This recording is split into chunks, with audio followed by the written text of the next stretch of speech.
Pour réaliser un film documentaire, il y a des conditions, des préalables pour justement y arriver.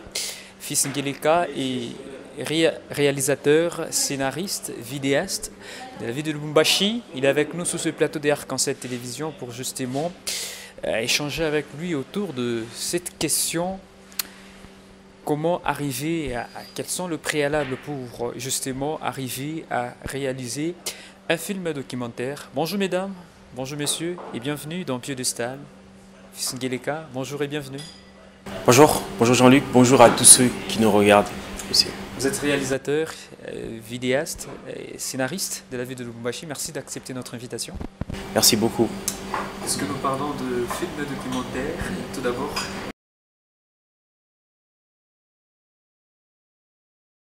alors un film documentaire, on peut le définir sur beaucoup d'aspects, mais je vais résumer. Un film documentaire, c'est vraiment un film qui a un caractère non fictionnel, c'est-à-dire que ce n'est pas de la fiction, c'est un film qui est basé sur la réalité.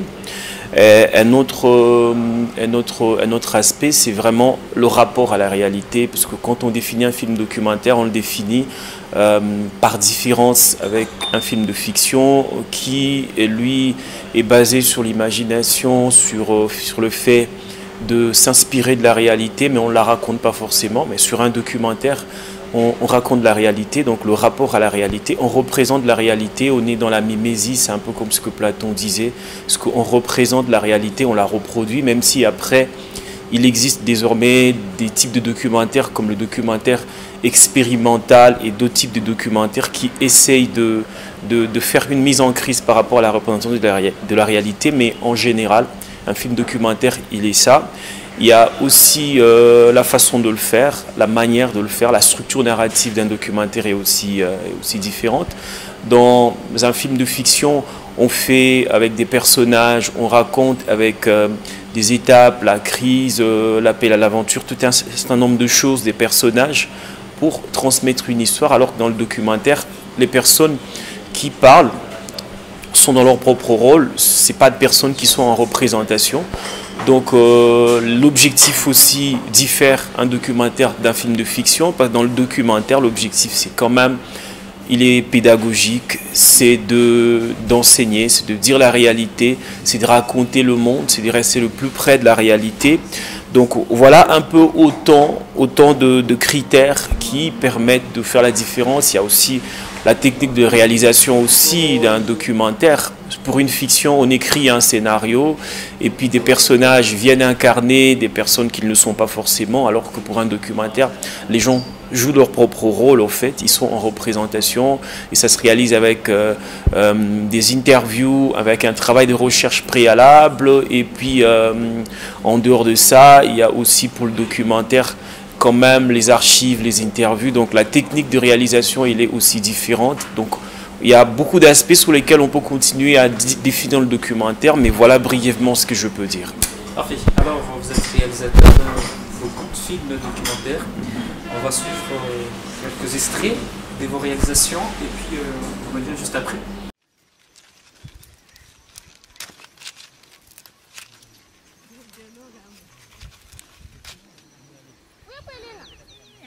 Nous ne savons pas échanger avec les milieux urbains qui nous ravitaillent en de produits manufacturés. Ici, nous ne vivons que de l'agriculture et c'est un milieu presque agro-pastoral.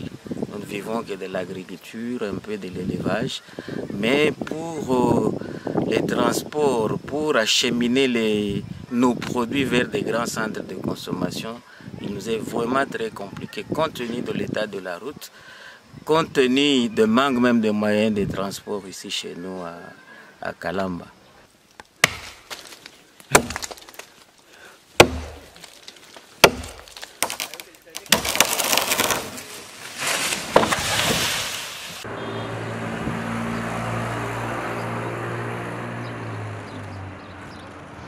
Nous bébé kanya magasisi kutembea na barafiki baba.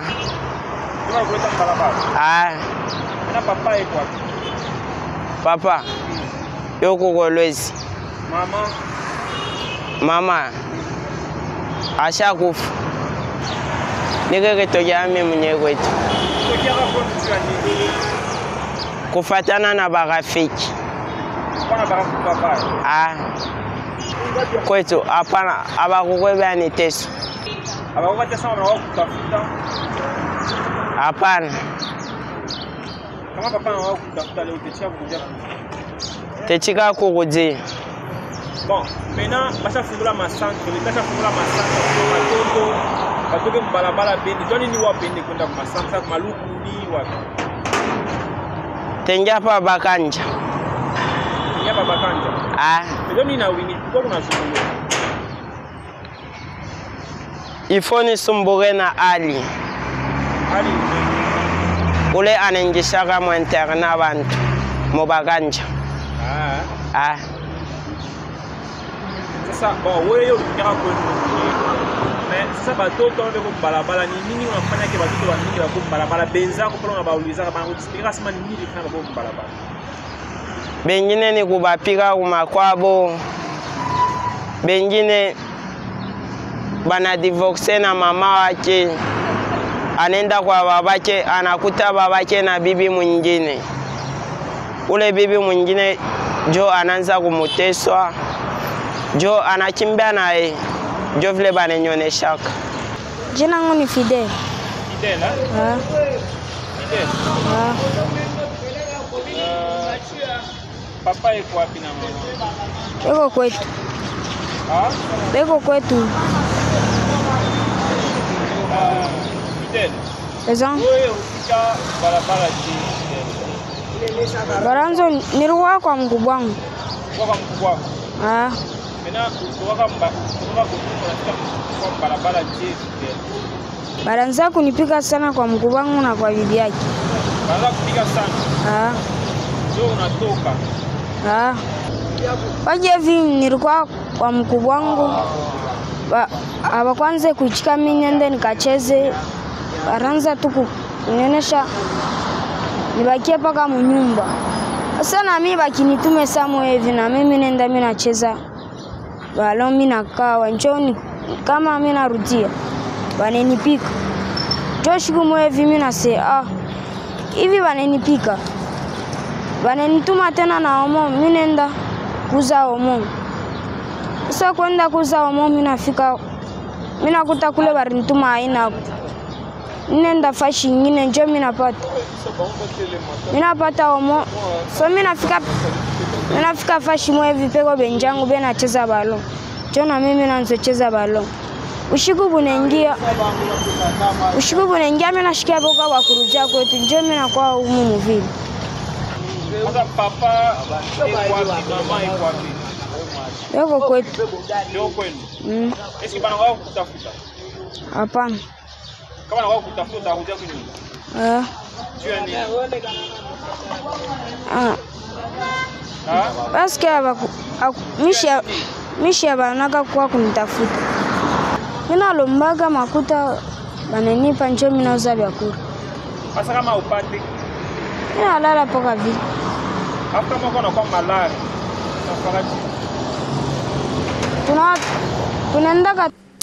Voilà, de retour sur ce plateau de Arc-en-Ciel Télévision. Fils, merci pour le travail abattu. C'est une belle réalisation. Alors, puisque vous avez fait cette différence entre film documentaire et film d'imagination, alors quelles sont les caractéristiques d'un film documentaire? Par où on peut reconnaître que ça, c'est un film documentaire? Alors, il y a déjà des aspects que j'ai évoqués tout à l'heure en définissant déjà le documentaire, qui sont en fait caractéristiques du film documentaire. Le premier vraiment rapport, c'est le premier élément, c'est vraiment le rapport à la réalité. Un film documentaire, c'est un film qui représente la réalité, qui la restitue. On n'est vraiment pas dans la réalité, on n'est pas vraiment dans la vérité, parce qu'il y a eu un débat, est-ce que le documentaire c'était quand même ce cinéma de vérité? Donc il y a eu ce débat-là entre le rapport entre réalité et vérité et documentaire, ce qui n'est pas forcément le cas, parce que chaque fois qu'on filme pour la télévision, on est en représentation, on n'est vraiment pas dans la vérité. Fait que quand on nous filme là, nous sommes en représentation. C'est différent de ce que nous pourrions nous dire quand nous étions en dehors des caméras et tout. Donc le documentaire, le premier élément, c'est vraiment le rapport à la réalité, c'est de la mimésis, c'est de la représentation. Le deuxième critère aussi du documentaire, ce sont les objectifs, comme j'ai dit. Le documentaire, les objectifs sont vraiment des objectifs pédagogiques. Les buts, c'est d'informer, c'est d'éduquer, c'est de documenter, c'est de faire, c'est carrément un travail de recherche, le documentaire, à la différence d'un film de fiction. Le documentaire aussi, la différence, c'est aussi sa technique de réalisation. Pour un documentaire, les gens ne jouent pas le rôle, ils n'incarnent pas un autre rôle. Les gens, ils jouent leur propre rôle, en fait. Quand on me demande quand on va filmer une maman au marché pour la représenter dans sa réalité, on va filmer une personne dans son travail, on va filmer un enseignant dans un auditoire dans son travail, on filme un journaliste dans son travail, à la différence d'un film de fiction où, au fait, le personnage, un acteur, un comédien qui vient camper un rôle pour essayer de donner vie et corps à un personnage fictif qui a été imaginé. Donc c'est un genre non fictionnel, le documentaire il est un genre non fictionnel, c'est narratif parce que le documentaire, il faut quand même un scénario aussi, mais le scénario c'est pas pour que les gens essaient de jouer le rôle, mais ce que les gens jouent le rôle, mais le scénario il vient beaucoup plus orienter le traitement et le rendu d'un film documentaire. Et il y a la pré-production, dans la production, il y a post-production. Tout d'abord, dans la pré-production, comment vous faites pour arriver à un film documentaire? Ça se prépare comment? Le thème, le choix des sujets, des places dédiées. Comment, en tant que réalisateur, vous arrivez à faire ces choses? Alors vous faites bien de le souligner, un film documentaire ça commence toujours par une phase de pré-production. En fait, cette phase de pré-production, tout à l'heure je disais que le documentaire c'était un peu un cinéma de recherche, c'était un peu comme un travail de recherche scientifique, ce qui sous-tend que naturellement quand vous débutez la pré-production d'un film documentaire, vous faites au préalable un travail de recherche. C'est un aspect que beaucoup de gens minimisent parce que les gens, ils ont la démangeaison de saisir une caméra et de commencer à capturer les images. En fait, il y a un travail de pré-production qui précède et c'est un travail de recherche. Vous faites des recherches, vous pouvez mener des interviews pour vous assurer vraiment, parce que naturellement, en fait, on parle d'une question de départ, on a observé quelque chose, mais quand on fait un travail de recherche, ça nous permet vraiment de nous assurer que si la réalité, elle est telle qu'on se l'a représentée et quand on commençait à avoir l'idée, en fait. Donc le travail de recherche, il vous permet d'affiner votre orientation, de mieux poser votre problématique. C'est vraiment cette phase de pré-production. Après la phase de pré-production, il y a toute cette phase de préparation logistique, de recherche des financements aussi, même si c'est vraiment pas beaucoup notre cas ici, parce que à Lubumbashi, dans notre contexte de Lubumbashi, en République démocratique du Congo de manière générale, les films ne sont pas faits avec des budgets, donc c'est des films que nous faisons parfois avec les moyens du bord, mais généralement, il y a ce travail de traitement, il y a ce travail de recherche, il y a ce travail de recherche logistique, de préparation logistique, il y a ce recherche de budget, de financement, il y a toutes ces choses-là. Et dans le choix peut-être de la thématique, parce qu'il y a une étude, on commence par d'abord étudier, et puis qui le fait, c'est le réalisateur, que soit c'est le programme même du projet. Alors ça dépend. Chaque projet étant un projet à part entière. Parce que quand c'est un réalisateur qui a l'initiative d'un film, que c'est son film, c'est un film d'auteur, c'est naturellement le réalisateur qui va mener des recherches, des enquêtes pour mieux comprendre son sujet et donc être beaucoup plus à l'aise quand il continue à faire son travail de création. Ça c'est de 1.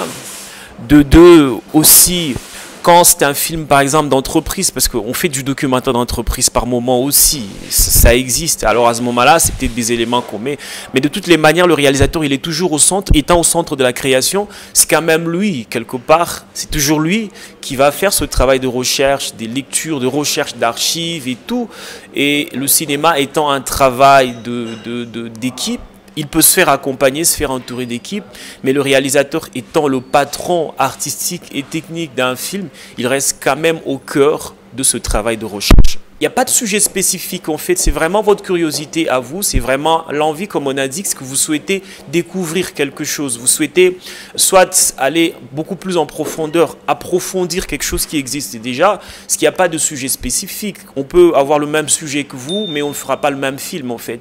C'est un sujet, mais c'est aussi votre sensibilité en tant qu'artiste qui vous amène par exemple à constater un tel aspect qu'un autre ne constate pas. On peut aller on peut assister à un match de foot, il y a des aspects que auxquels vous serez sensible, auxquels moi je ne serai pas sensible. Peut-être que moi je serai sensible au gardien, à l'équipe adverse, à l'entraîneur, vous serez peut-être sensible au public. Ça veut dire on peut être même dans un stade où on assiste à un même événement, mais on ne fera pas le même documentaire. Donc le sujet, il naît un peu de votre curiosité à vous, il naît un peu de votre singularité, il naît un peu de votre rapport à la réalité. Il peut naître de beaucoup de choses, il peut naître de votre vie aussi, parce qu'il y a des documentaires autobiographiques, c'est parfois des expériences que vous avez vécues. J'ai vu un documentaire d'une femme qui n'arrivait pas, qui avait des problèmes de fécondité, et donc qui a fait un film documentaire qui parlait de ce phénomène-là. Absolument, ça s'appelait Arbre sans fruits. En fait, elle documente un peu son histoire, elle documente un peu comment elle a vécu le fait d'être une mère et de ne pas pouvoir donner des enfants, comment elle faisait face à tout ça par rapport à son environnement, son rapport à la réalité. Donc c'est un peu toutes ces choses-là, ça peut naître de tout. Ça peut naître de tout. Tous les sujets sont potentiellement des sujets de documentaire. Parfait. Et ça prend combien de temps, un film documentaire? Ça dépend. Ou bien soit ça a une durée à elle, en tant que réalisateur? Alors un film documentaire, du point de vue du format, du point de vue du timing, du point de vue du métrage, il n'y a vraiment pas de différence avec un film de fiction en fait. Vraiment le terme approprié, c'est on parle de métrage, long métrage, court métrage, moyen métrage, ainsi de suite. Et le métrage dans l'histoire du cinéma, ça faisait un peu référence à la longueur de la bobine en fait. Selon que la bobine d'un film avait telle longueur, on parlait soit de long, soit de court métrage. Donc pour ça, il n'y a vraiment pas de différence en fait. Vous pouvez faire un film de court métrage, de moyen métrage, de long métrage, ça dépend. Il y a même des films documentaires expérimentaux où les gens se sont permis d'aller sur 10 heures. Ça existe des films documentaires de 10 heures, ça existe des films documentaires en série. Donc pour ça, il n'y a vraiment pas de différence. C'est selon vous, c'est selon ce que vous voulez faire. Il n'y a vraiment pas de limitation.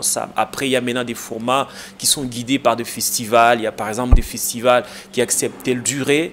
Et ça peut faire qu'un réalisateur désirant présenter son film dans un festival, il peut par exemple aussi partir des critères définis par un festival pour faire un film selon une longueur. Mais il n'y a pas vraiment des règles pour ça. Il n'y a pas vraiment de règles pour ça. Alors, l'auteur met par écrit le test avant la descente sur terrain pour mise en scène et autres. Fils Ngilika. Alors, pas pour mise en scène, parce que le documentaire, il n'y a pas de mise en scène. Parce que le premier travail que vous faites, c'est un peu le travail que nous faisons quand nous rédigeons nos mémoires. C'est vraiment un travail où tu poses les bases, tu poses ton projet de documentaire, absolument. Tu poses ton projet de documentaire. Après, maintenant, et c'est possible, les gens peuvent aller aussi, un peu comme on a parlé, il y a eu une tendance qu'on appelait cinéma vérité. Alors, eux, le but, c'était vraiment de rester le moins possible loin de la manipulation de la réalité, mais on s'est rendu compte que c'était toujours du documentaire. En fait, vous écrivez, c'est votre projet, vous avez des bases. Après, vous allez maintenant dans la recherche approfondie, vous allez rencontrer des gens parce que vous avez parfois des a priori. Vous pouvez dire, je vais faire un film sur la guerre à l'Est. Vous vous renseignez, vous lisez les médias, les articles, vous avez peut-être quelques témoignages, mais la réalité peut vous surprendre. C'est ça le documentaire, c'est que vraiment on va à la découverte de la réalité. Et il arrive que par moments la réalité nous surprend en fait. On arrive sur des choses qu'on n'a jamais imaginées. Vous allez par exemple faire un documentaire sur une personne droguée. Imaginez, vous êtes allé simplement, vous dites, je vais faire une interview peut-être en cours de route, mais vous imaginez, quelqu'un vous invite à entrer dans sa maison. Donc là, vous allez découvrir, c'est peut-être un endroit où vous n'avez jamais imaginé aller, c'est quelque chose que vous n'avez jamais imaginé faire. Vous allez faire, par exemple, un documentaire sur peut-être les femmes prostituées. Et puis une femme, par exemple, il arrive que le tournage vous oblige à passer nuit dans la même maison qu'une femme prostituée. C'est des choses qui peuvent se faire. Parce que dans le documentaire aussi, il faut sympathiser avec les gens. Vous devez sympathiser avec les gens. Vous entrez dans un village. Moi, je me rappelle, je suis allé quelque part faire un tournage. J'arrive et les gens préparaient. Donc, le travail de documentaire, c'est un peu... Vous devez manger pour sympathiser avec les gens. Que vous appréciez leur nourriture ou pas, vous devez manger pour sympathiser. C'est un peu comme le même travail que vous faites comme journaliste. Vous pouvez aller pour sympathiser avec les gens, parce que pour que la caméra ne soit pas intrusive, quoi. Parce que par moment, quand les gens se sentent filmés, les gens ont comme l'impression qu'ils sont comme dans un zoo, dans une cage de zoo, et on vient le regarder. Et généralement, les gens, ils ont tendance à se cacher. Mais pour faire voler un éclat un peu la capsule qui entoure les gens, il faut parfois se rapprocher des gens. Alors se rapprocher, c'est par moment participer à ce que les gens font. Si vous allez faire un tournage et que les gens vous invitent par exemple à boire, vous devez boire, que vous appréciez ce qu'ils font et que vous appréciez pas. Vous faites un documentaire, vous avez peut-être... vous avez horreur, par exemple, des eaux, vous faites un documentaire et que les gens vous invitent avec, je sais pas, des pêcheurs. On vous invite à grimper dans une pirogue, à aller. Vous devez. C'est un travail d'adaptation, un travail de découverte permanente et tout. Donc le documentaire, c'est ça. Le documentaire, c'est déjà pas de la réalité. C'est clair, c'est pas vraiment de la réalité, c'est de la représentation de la réalité. C'est pour ça que j'ai parlé de mimésis au début. En fait, le documentaire, quand on parle vraiment du documentaire classique, sans parler des nouvelles formes comme les documentaires expérimentaux et tout post-moderne et toutes les autres tendances qui sont venues, le documentaire, c'est pas de la vérité. Le documentaire, c'est de la représentation de la réalité. Alors, nous savons chaque fois que quand nous représentons la réalité, et on la change en fait. C'est comme quand on vous prend en photo. C'est pas vous, c'est une photocopie de la réalité. Et la vérité, c'est laquelle? La vérité, c'est la vôtre. La vérité, c'est la mienne. La vérité, c'est la vérité d'une autre personne. La vérité est une construction. C'est pour ça qu'on ne peut pas parler du documentaire, du point de vue du paradigme. On ne peut pas dire du documentaire que c'est de la réalité. Admettons que vous alliez, par exemple, couvrir une répression du marché pirate au marché. Il y a des choses que vous filmez. Mais ça ne veut pas dire que c'est exactement ça. Quelqu'un d'autre viendrait avec une caméra, il filmerait la même réalité, il montrerait peut-être autre chose. Donc c'est une construction de la réalité, c'est votre part de vérité à vous. C'est ce que vous remarquez, c'est ce que vous désirez de mettre en valeur. Quand vous allez faire un reportage, vous filmez plein de choses, mais il y a des choses que vous décidez de montrer. On peut faire un reportage, couvrir un événement sur 1 heure, et puis faire un reportage de 2 minutes. Est-ce que ça rend? Est-ce que ça traduit fidèlement la réalité? Ce n'est pas une traduction fidèle de la réalité, c'est une reproduction de la réalité, c'est une singularité de la réalité. C'est ce que vous dites de la réalité qu'elle est, quelqu'un d'autre dira de cette réalité qu'elle est autre chose aussi. Parfait. Mesdames et messieurs, ça n'est donc fini pour cette émission culturelle. Merci de l'avoir suivi. À très vite. Bye.